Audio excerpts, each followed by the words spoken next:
Carlos, you're homeless down here in Skid Row. Tell me about it.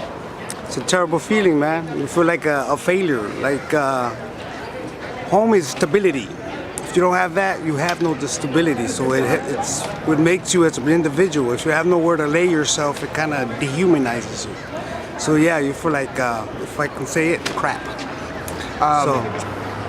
How long you been out here? Over a year and a half. I was in prison prior to that. So it kind of make you wonder, you know. At least prison, you got everything that you need. Out here, you don't. So, you know, it kind of distorts your desire. So you went from prison to the streets, and there's not much help. No. No, especially for someone in my situation, because unfortunately I made a lot of mistakes, and it's come back to haunt me. And now that I sort of want to make a difference in my life, it's always behind me. And although they say that they don't keep it against you, they do.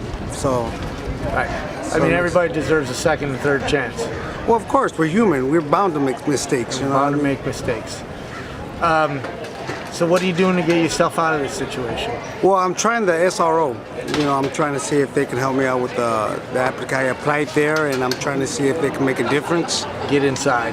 Yeah, but it's a lengthy process. In the meantime, you got to be jumping here, going from program to program, mission to mission, until you're able to find stability. So it's a matter of being patient. You know what I mean? It does get frustrating. You know, so we don't make it easy for people to get off the streets. No, not at all. Because in most cases, most people that deal with people like me that are homeless, there's a lot of us. So eventually they become desensitized. And when you do make an effort to try to get help, a lot of times they think that you're full of it, you know, because they go through the motions, because the next guy, you know, so they start feeling that the next guy is your story, and it's not always the case. We all have individual cases. And, overwhelmed. Exactly. Overwhelmed. You know, and I don't blame them, because they do have a lot of other people, so. You're very smart. You have a good attitude. Well, I try. It's the only thing that'll get you out of here is your attitude. Yeah, if nothing else. You know, yeah, so yeah. It's yourself and your attitude. What would you want people to know about Skid Row that they don't already know? That not all of us here is because we want to be here. You know, we do make an effort to try to get out.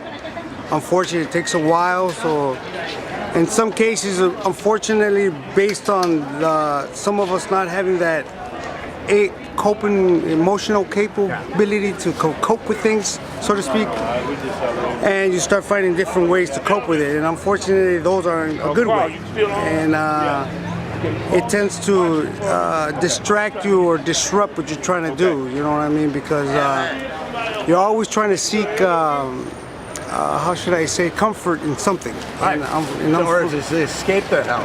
Yeah, and it's not a good excuse, and it shouldn't be. But unfortunately, it's the quicker fix, so to speak. But yeah. If you had 3 wishes, what would they be? Mine, that I have my place, maybe a job, and the third one would be to help people in my position. You know what I mean? Try to reach out there and not just seem somebody who knows what it feels like. You know, sometimes it's good to, be a helping soul. You want to help, a crusader, so to speak, but you don't really understand the depths of it until you live it. So, that would probably be the third wish, yeah.